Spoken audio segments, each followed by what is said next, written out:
इस मूवी के शुरुआत में हम लोग एक ऐसे आदमी को देखेंगे जिसने कई लोगों से पैसे लिए हैं और जब वो पैसे चुकाने में नाकाम रहता है तब वो अपनी बेटी का सौदा एक आदमी से करता है।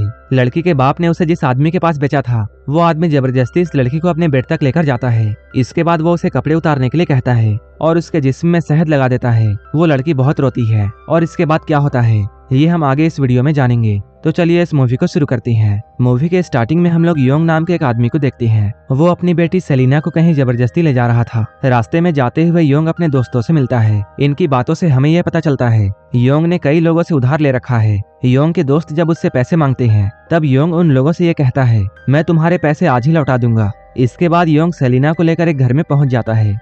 यहाँ आकर सेलिना अपनी ही जैसी एक लड़की और उसकी माँ को देखती है। उस लड़की को देखकर सेलिना बहुत डर जाती है और वो सोचती है उसकी भी हालत ऐसे ही होने वाली है। इसके बाद सेलिना का बाप उसे लेकर टियागो के पास जाता है। असल में ये घर टियागो का होता है जो कि लोगों को पैसे उधार में दिया करता है। इसके बाद जब लोग उसके पैसे नहीं चुका पाते थे तब वो लोगों के बहू बेटियों के साथ जबरदस्ती किया करता था। योंग भी यहाँ पर सेलिना का सौदा करने के लिए आया था। इसके बाद टियागो सेलिना को अपने पास बुलाता है। इसके बाद वो उसे सुनकर चाटता है। वहीं सेलिना का बाप योंग ये सब देखकर बहुत खुश हो रहा था। वो एक बहुत ही घटिया इंसान था क्योंकि उसने बस कुछ पैसों के लिए अपनी ही बेटी का सौदा कर दिया था। कुछ देर के बाद योंग यहाँ से चला जाता है। इसके बाद हम लोग टियागो को देखते हैं जो कि अभी सेलिना के पास आया है। वो सेलिना को अपने कपड़े उतारकर अपने ही सामने नहाने के लिए कहता है। सेलिना यहाँ पर काफी डरी हुई होती है इसलिए वो टियागो की हर बात मानती है। जब टियागो सेलिना को बिना कपड़ों के देखता है तब उसका छोटा चेतन खड़ा हो जाता है, लेकिन इसके बाद कुछ सोचकर टियागो वहीं पर रुक जाता है। जिस पानी से सेलिना नहा रही होती है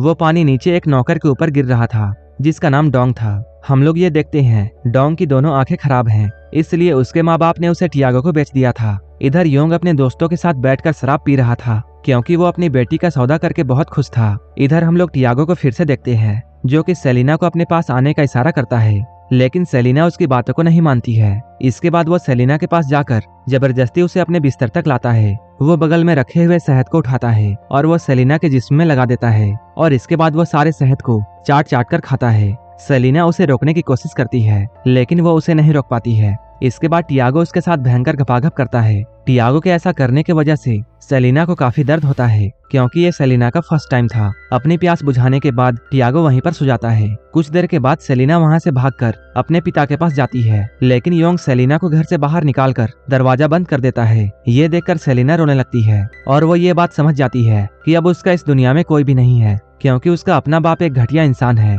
इसके बाद वो रोते हुए टियागो के घर में वापस आ जाती है। यहाँ पर वो डोंग को देखती है। वो उसके पास जाकर उसके बारे में पूछती है, लेकिन डोंग उसकी बातों का कोई भी जवाब नहीं देता है। इसके बाद सेलिना ऊपर कमरे में आती है और वो टियागो से थोड़ी दूरी पर सो जाती है। अगली सुबह जब सेलिना सोकर उठती है तब वो देखती है टियागो डोंग को पीट रहा है क्योंकि डोंग आज मुर्गियों को खाना देना भूल गया था। ये देखकर सेलिना को टियागो पर बहुत गुस्सा आता है, लेकिन वो चाहकर भी कुछ भी नहीं कर पाती है। जब दोपहर में टियागो खाना खा रहा होता है तब वो सेलिना को अपने पास बुलाता है और वो उसके गुफा में उंगली डालकर उसे चाटने लगता है। इसके बाद वो सेलिना को अपने पास बैठकर खाना खाने के लिए कहता है। डोंग भी यहीं पर नीचे बैठकर खाना खा रहा होता है। यहाँ पर टियागो अपने पैरों से सेलिना की गुफा को सहलाता है। टियागो का ऐसा करना सेलिना को काफी अजीब लगता है, लेकिन टियागो को काफी मजा आ रहा था। खाना खाने के बाद टियागो अपने काम में लग जाता है।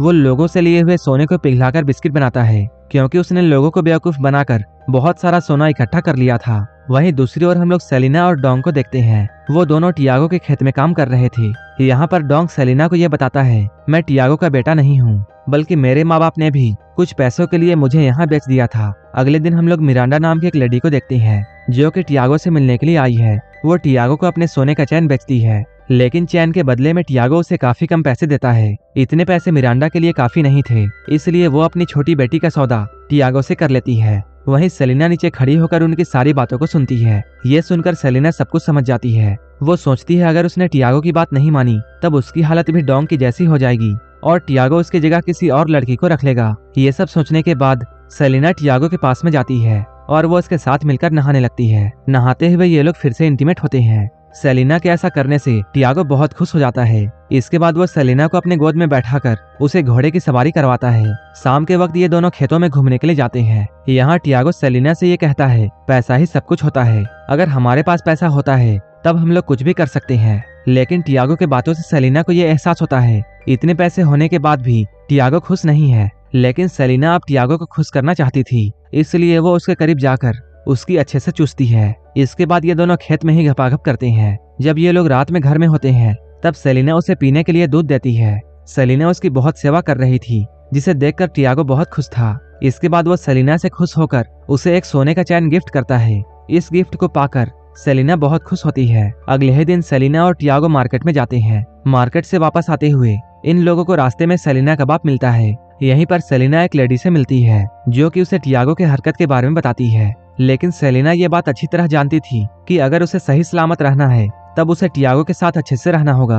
रात में सेलिना नशे में धुत टियागो को किसी तरह पकड़कर बेड तक लाती है। जब टियागो पूरी तरीके से सो जाता है, सेलिना वहां पर रखे हुए सोने को देखती है और इसके बाद वो यहाँ से एक चैन चुरा लेती है, क्योंकि ये चैन उसकी माँ की होती है। थोड़ी ही देर बाद सेलिना डोंग के पास आती है। जब सेलिना उसके बारे में फिर से पूछती है तब डोंग उसे बताता है। वो कहता है, एक बार मैंने यहाँ से भागने की कोशिश की थी, लेकिन टियागो के आदमियों ने मुझे पकड़ लिया था। इसके बाद टियागो ने गर्म लोहे से मेरी दोनों आंखें फोड़ दी ताकि मैं दोबारा कभी ना भाग पाऊं। डोंग की हालत तो सेलिना से भी काफी बुरी होती है, इसलिए सेलिना उसे गले लगाकर उसके गम को कम करने की कोशिश करती है, लेकिन डोंग ऐसा करने से डर रहा था। इसके बाद सेलिना उसे अच्छा फील कराने के लिए उसके हाथों को लेकर अपने संतरे पर रखती है और इसके बाद वो डोंग के हाथ को अपने गुफा में लेकर जाती है। इसके बाद सेलिना उसके छोटे चेतन को अनाकोंडा बना देती है। अगले ही दिन हम लोग सेलिना को देखते हैं जो कि कपड़े धोने के लिए नदी में आई है। यहाँ पर वो जोए नाम की एक लड़की से मिलती है। टियागो ने जोए के साथ जो भी किया था उससे जोए पागल हो चुकी थी। सेलिना यहाँ जोए से बातें कर ही रही होती है, तभी उसकी माँ यहाँ आकर उसे यहाँ से लेकर चली जाती है। कपड़े धोने के बाद जब सेलिना आती है तब वो देखती है टियागो फिर से डोंग को पीट रहा है, क्योंकि उसे ऐसा लगता है जैसे उसकी अलमारी से डोंग ने ही उस चैन को चुराया है। ये देखकर सेलिना डोंग को एक धारदार हथियार देती है, क्योंकि वो ऐसा सोचती है रोज रोज पीटने से अच्छा टियागो उसे एक ही बार में मारते। सेलिना की ये बात सुनकर टियागो बहुत हैरान होता है, लेकिन अब सेलिना टियागो को खुश करना चाहती थी, इसलिए वो अपने सारे कपड़े उतारकर टियागो के साथ लेट जाती है और टियागो इसके बाद सेलिना के साथ जबरदस्ती करके अपना सारा गुस्सा उतारता है। रात में सेलिना और डोंग बैठकर बातें कर रहे थे। उसे बचाने के लिए डोंग सेलिना को थैंक्स बोलता है। यहाँ पर डोंग सेलिना से अपनी आखिरी इच्छा कहता है। वो कहता है, मरने से पहले मैं एक बार अपना अनाकोंडा किसी लड़की की गुफा में डालना चाहता हूँ। डोंग के मुंह से ये सब सुनने के बाद सेलिना उसकी इच्छा को पूरी करने में लग जाती है और इसके बाद वो उसके अनाकोंडा को अपने अंधेरी गुफा में डाल लेती है। अगले दिन हम लोग इन तीनों को देखते हैं जो कि जंगल में जाकर कचरे को आग लगा रहे थे। इसके बाद ये लोग घर में आकर नाश्ता करते हैं। जब सेलिना टियागो के सामने बैठकर नाश्ता कर रही होती है तब टियागो अपने पैरों से सेलिना की गुफा को सहलाता है, लेकिन आज सेलिना इस चीज को एंजॉय करती है, जिसे देखकर टियागो बहुत खुश होता है। नाश्ता करने के बाद टियागो घर से बाहर जाता है। यहाँ वह मिरांडा से मिलता है। इसके बाद वो मिरांडा को कुछ पैसे देता है ताकि मिरांडा जोए का इलाज करवा सके। कुछ देर के बाद टियागो शराब खाने में जाता है। यहाँ आकर वो बहुत शराब पीता है। वहीं दूसरी ओर हम लोग डोंग और सेलिना को देखते हैं। इधर इन सभी को पीते हुए काफी रात हो जाती है। इसके बाद योंग टियागो को छोड़ने के लिए उसके घर में आता है। रास्ते में जाते हुए टियागो योंग से ये कहता है, सेलिना मेरे साथ बहुत खुश है, वो मेरा बहुत अच्छे से ख्याल रखती है और जल्द ही मैं उसके साथ शादी करने वाला हूँ। यहीं पर योंग टियागो को ये बताता है, सेलिना मेरी बेटी नहीं है, क्योंकि मैं तो एक नामर्द हूँ। वो आगे कहता है, कई सालों पहले मैंने तुमसे उधार लिया था और जब मैं उन पैसों को नहीं चुका पाया तब तुमने मेरी बीवी के साथ जबरदस्ती किया था, जिसके बाद मेरी बीवी को एक बेटी हुई। और क्या तुम्हें ये बात पता है कि सेलिना तुम्हारी ही बेटी है? ये सुनते ही टियागो बहुत शौक होता है, क्योंकि इतने दिनों से वो अपनी ही बेटी के साथ घपाघप कर रहा था। योंग टियागो की हालत देखकर उसका मजाक उड़ाता है और इसके बाद वो टियागो को यहीं पर छोड़कर चला जाता है। इधर हम लोग सेलिना और डोंग को देखते हैं। सेलिना यहाँ पर डोंग के कपड़े उतार रही होती है और इसके बाद जब ये लोग भयंकर घपाघप कर रहे होते हैं, ठीक उसी वक्त टियागो भी यहाँ पहुंच जाता है और उन दोनों को ऐसा करते हुए देख लेता है। ये सब देखकर वो बहुत गुस्सा होता है। टियागो डोंग को जान से मारने वाला था। ये देखकर सेलिना एक चाकू उठाती है और वो टियागो को चाकू मार देती है और इसके बाद ये लोग सारे सोने और पैसे को अपने साथ लेकर टियागो के घर को आग लगा देते हैं। अगले दिन ये लोग पैसों का बंटवारा करते हैं और अपनी जिंदगी की नई शुरुआत करने के लिए अपने अपने रास्ते निकल जाते हैं और यहीं पर ये मूवी खत्म हो जाती है। अगर आपको ये मूवी अच्छी लगी हो तब एक लाइक जरूर कर देना और ऐसे ही वीडियोस के लिए मेरे चैनल को जरूर सब्सक्राइब कर लेना। तो मिलते हैं हमारे नेक्स्ट वीडियो में।